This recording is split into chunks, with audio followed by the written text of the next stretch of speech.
Hello and yes, Ram. So today's topic is ego, and this is the non-spiritual version of the topic. So let's just start. Whenever we have to give our own introduction, we use the word I, thinking about ourselves. We tell our names, what we do, who belong to us, the places we reside or work, what we think, what are our ideals, likings, dislikings, etc. Even when we are not doing anything in sleep and we are a nobody while sleeping, on waking up we say, Today I slept so well. This identification with the body is known as ego. Whatever happiness or sufferings that we get in life is due to this ego only. For example, I'm happy, I'm sad. All the time we feel the need to be special, to feed this ego and make it bigger and huge. And then we also need recognition from our friends, family, colleagues, and society at large. Praises elate us while criticism shrinks us. There is a very funny side if you observe keenly. When a child is born, he doesn't have a name. He is given a name, and that name could be anything, just anything. By continuous repetition, he starts recognizing that name as his. The funnier part is that many people even change their names and then they get associated or identified with this new name. Even some children get to know at a later stage of their lives that they were adopted, and then they might become curious for their biological parents, and their feelings might change towards the parents who took care of them and loved them for so long. Then everything changes. So we see the identification is actually not that important.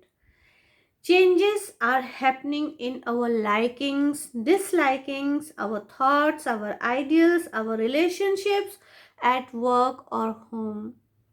But still, we think that our identity is a constant. Even our bodies are constantly changing. And this is not that ideal lecture. If you really try to observe, then you will realize all these things. But if you want to ignore, you can happily do so. Even one's gender can be changed with a simple surgery, or an accident might change his physical features completely. And also, one ages from a child to an old man. But something is there which does not change ever. What is that? And that is the big question. Our ego or I wants to cling to an identification of ours based on what fits in the society. It could be just anything from the popular trends of how youth behave to accumulating power, money, name, and then leading the life to preserve that tag. Some people may be aware of the inner struggles or conflicts which may confuse them as to what to do, while others just act mechanically, but both eventually decide to keep moving as they were already. But as the situations keep changing continuously, it becomes harder to maintain that tag of power, money, name, and things like that. Now, this identification may not necessarily be negative. People also do so many great acts of service, lead a chaste life, live a pious life, but even then they may have inner conflicts.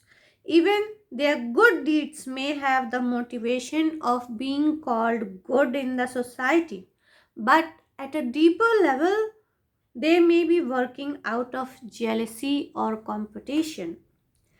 We never pause, halt, and look back at ourselves. What a mess we are creating of our own selves and the people around us, as the ego does not work independently if it affects others too, as it is created with the effect of others. It cannot exist in solitude or alone. We are never at peace with ourselves. We do not want to get unnoticed. This can be done by depicting oneself as very powerful or even as the weakest. Both are just forms of the same ego. The idea is to seek attention of others. Whenever there is ego, attachment is bound to come. We identify ourselves through our physicality, that is me. The automatic following step is to get identified with the relationships through this body and the accumulations and possessions that we make, and all that is called mine. The more these things we have, the greater is the I, and it forces us to have even more and more of these possessions and accumulations. The practical truth is that we need this I to a certain extent to carry out our worldly affairs as well as do good deeds in life.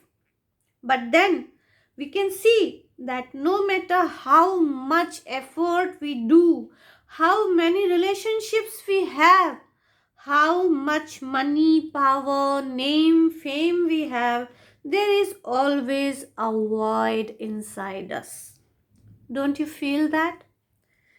We keep changing jobs, businesses, friends, relationships, gadgets. We keep updating our wardrobes. It gives peace and pleasure for a limited time, and then everything is back to square one. Then it may lead to falling for addiction, very sadly, or doing unwanted things. Even world tour or adventures do not help that much because that I is everywhere along. We are scared of this I unknowingly and want to run away from it. But we can't run away from our own selves. We feel the more efforts we do or the more we have, we will feel full. But there is never too much of anything. Whatever it is, it always falls short a little.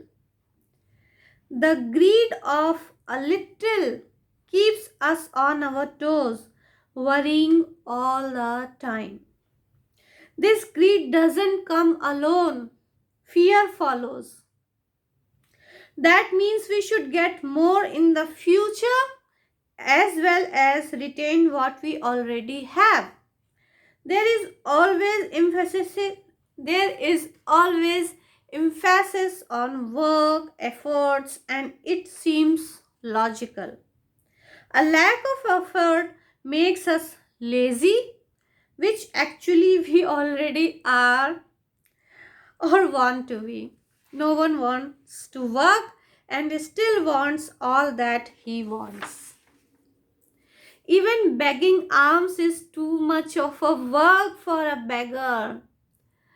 Otherwise, he is mentally and physically fit, but that seems too big a task for him to beg alms. So now, if you look deeply, the efforts are guided by worries of securing the future, and hence the intermediate results make the condition of our mind like a pendulum, happy this moment, worried the next moment, just like the continuously changing stock prices. The worst part is that we never realize that this doesn't happen only in any one single front, but in every aspect of our lives, from moment to moment, every day. It's like there is not just one pendulum, but infinite ones, and we are trying to keep all static, immovable, fixed to a position we think is right for us. It's a deep, deep chaos. Actually, the answer lies in this chaos only. If we can just see the impossibleness and futility of this effort, we will be peaceful in this very exact moment. But it cannot happen unless the chaos reaches its pinnacle or peak, which is relative to our resistance. But then, does it mean that now we will not make any efforts and be lazy? No, no. This just frees you from the tons of baggage that you were carrying of worries. You could barely walk, eat, or lie down with this baggage. It just kept you weighed down. Now your feet is light. You can run, feast with a smile on your face, and sleep peacefully. You are full of gratitude towards your life. And what about the efforts now? What change has come? There is one more way to dissolve ego, and that is love. Love brings with itself a different kind of fearlessness and loss of greed. But that's a different topic altogether. We will cover it in some other session.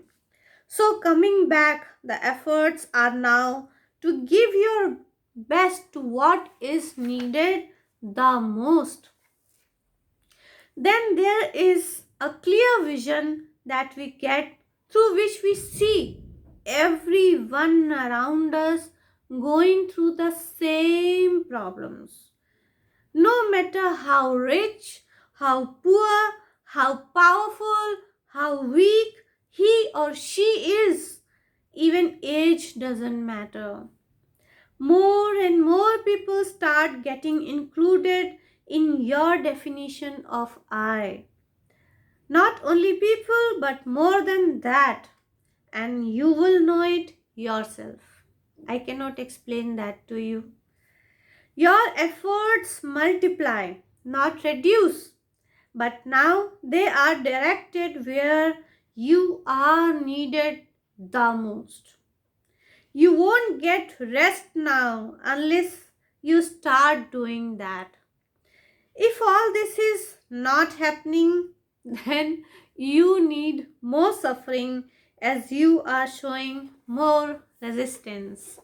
So, I am abruptly ending this topic because this topic is not exhaustive and there is no use explaining tons and tons of things about ego. You just have to be aware of yourself, what you are thinking, how you are feeling at this exact moment, and then you can see everything yourself. So that's it, and we will meet in the next video with the spiritual version of ego. Till then, bye and Jai Siya Ram.